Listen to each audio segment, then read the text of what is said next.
Dustin Poirier continues to deal with the fallout from his arrest last month in Atlanta.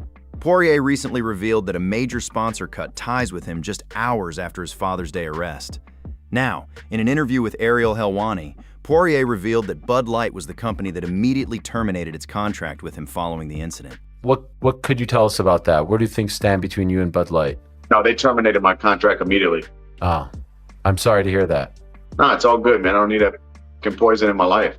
So you feel at peace with it? I mean, it sucks that my family loses out on the money I had left on the deal with them, which is a few $100,000, but also if I'm representing something that I'm not going to be, if I'm advertising something I'm not going to be taking part in and promoting stuff that, it's just, it is what it is. I don't have a problem with people. There are plenty of people out there who do drink responsibly. Sure. I'm not one. So if you can drink responsibly, have fun. Drink a Bud Light, drink a whatever the hell you want. Be responsible, have a good time. I'm not that person. Poirier also apologized for using the N-word during the airport incident, saying that he doesn't normally speak that way. See, on camera, you did say a slur, sort of, in a, I guess it was a banter kind of way, but now it's being used as such, but that was brought to light as well. What are you talking about? Say it.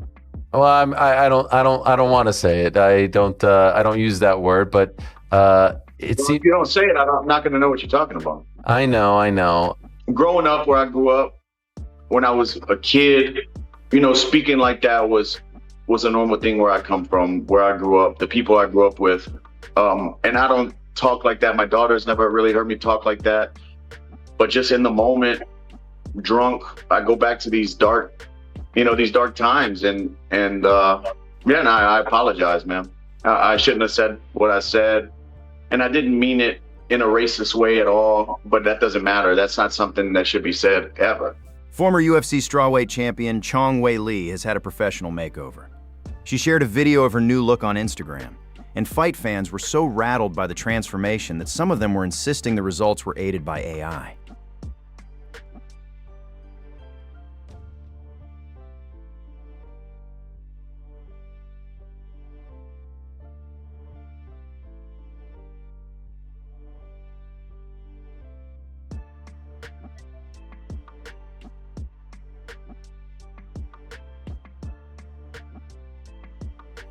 Dana White believes there will never be another Conor McGregor. Appearing on the Pivot podcast, the UFC boss described McGregor as a unicorn, saying that no one will ever be able to replicate the level of fame and success the Irish superstar achieved. When you think about Conor McGregor, what he was able to become in the UFC and essentially worldwide was revolutionary to the sport. In the sports world. Yeah. I mean, not just the UFC, but in the sports world. And I look at a guy like him like a unicorn. People are always asking me, who's the next Conor McGregor? There's never going to be another Conor McGregor. And the time and the place and the way that he came into the sport, there will be a different superstar, but there will never be another Conor. Dana White also took aim at Josh Hokit, criticizing his recent comments about Michelle Obama, which he deemed completely unacceptable. And obviously, Barack and Michelle Obama are public figures. And when you're a public figure, I mean, you guys know, it's part of the gig. But what I don't like, first of all, former First Lady of the United States, number one. Number two, a wife, a mother. It's gross, inappropriate, the timing of it and everything. Obviously not the opinion of the UFC and not my opinion or anybody else that fought on that card. And it was a really unfortunate thing to happen that night. When you hit this fucking grand slam home run and have a perfect event in every way that it could be, you got a fucking moronic, it's just, ugh.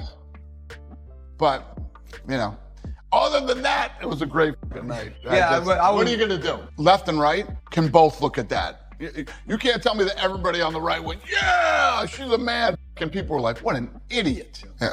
Anyway, We'll move on. I could go fucking mental on this show right now, but I won't. We'll move but it on. was just, it was The whole gross. event. It was just, Bruce Buffer has opened up about his emotional moment with Conor McGregor at UFC 329. After McGregor suffered a knee injury that forced the fight to be stopped, Buffer consoled him inside the octagon in a moment that quickly went viral. Now, in a recent interview with Ariel Helwani, Buffer reflected on his long history with McGregor and discussed the emotional moment they shared at UFC 329. Well, Conor walked in, and, you know, of course I saw him when he walked in the octagon, and then, you know, I gave him, and of course Holloway, every bit of energy I could to announce this event that we've all been looking forward to for months and months and months. And unfortunately and tragically, it ended the way it did. And Conor and we've known each other for years. The first time I met him was when he was like 19 years old at the first UFC we did in Dublin. When he walked up to me, and I had no idea who he was, and he goes, "My name is Conor McGregor. I'm going to be champion someday. Remember it," right? So that kind of intestinal fortitude, just like when I met Patty when he was very young, and they carry it into their future, is amazing. So I have a lot of history with Conor, and I hated to see that happen. And when I got face to face with him, I put my hand on his shoulder to just say, "Are you okay?" And he came in and hugged me and put his head on my shoulder, and we had that moment together, which was caught in an amazing picture that I noticed has, you know, been gone pretty viral. That was a moment between us, and it was what it was. From rivals to training partners, Sean Strickland and Anthony Hernandez fought each other just a few months ago, but now they're helping each other get better in the gym. Strickland won their fight via third-round TKO, but he recently shared new footage from a sparring session showing Fluffy giving him some highly competitive rounds. So you're about to see my best RoboCop impersonation. It's kind of who he is.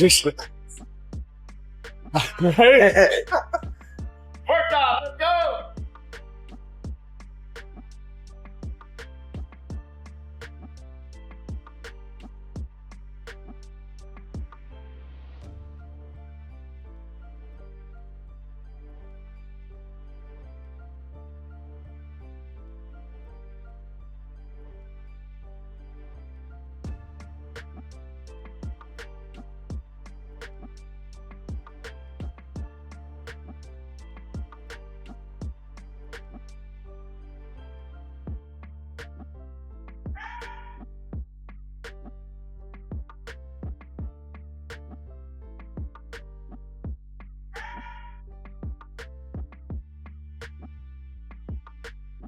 Alright.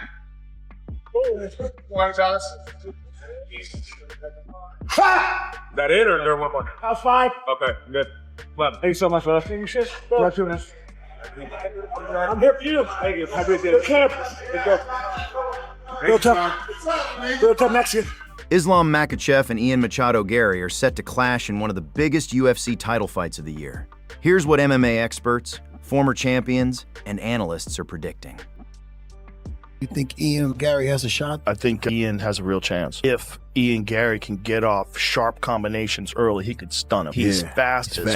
Yeah. Everything's like, Gary's no joke, man. He's dangerous. He also f***ed up Shavkat's knee. The bottom line about Islam is no one's able to get away from him. He gets a hold of you, you're a fucksville. Very good standing up, and those mother... Makhachev versus Ian Garry, what do you think about this fight?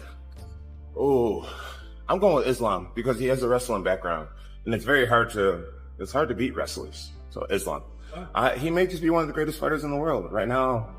It's me and maybe him. So I encourage him to. This fight for Islam Makhachev may be a lot harder than what people think. Given all of the accolades that Islam Makhachev has, it's easy to just dismiss Ian Garry and say, listen, he's got to just run right through him. Okay, you could send him to Dagestan or Georgia for 20 years and still forget all about it. Send him 2-3 years Dagestan and forget. Okay, because Islam Makhachev is the GOAT. He's going to take him down. The man's Irish. They don't wrestle in Ireland, for crying out loud. Well, guess what? He's a well-rounded mixed martial artist. He's 17-1. He had a very, very close fight with Shavkat Rakhmonov. Ended the fight threatening the rear naked choke. He beat the former champion Bilal Muhammad that wrestled the life out of Leon Edwards, okay? So this is a real fight. Before you start to think that this is just going to be one-way traffic, I'm telling you, this is going to be a lot. The record of Islam Makhachev is 28 wins and 1 loss with 18 stoppages. And of course,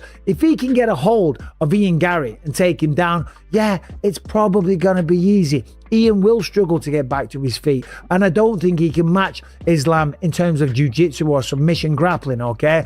But it's the style that Ian Garry has. It is the length and the reach that he has, and it is his ability to silence out the crowd and not give a damn if you people are booing. If everyone in the arena is throwing their popcorn and the drinks and going, boo, this is garbage, because all Ian Garry is doing is dancing around, popping the jab, throwing the right hand, using push kicks to keep Islam away, he won't care, because on paper or according to the judges, he's winning the fight, and his job is to win the fight and become the welterweight champion of the world.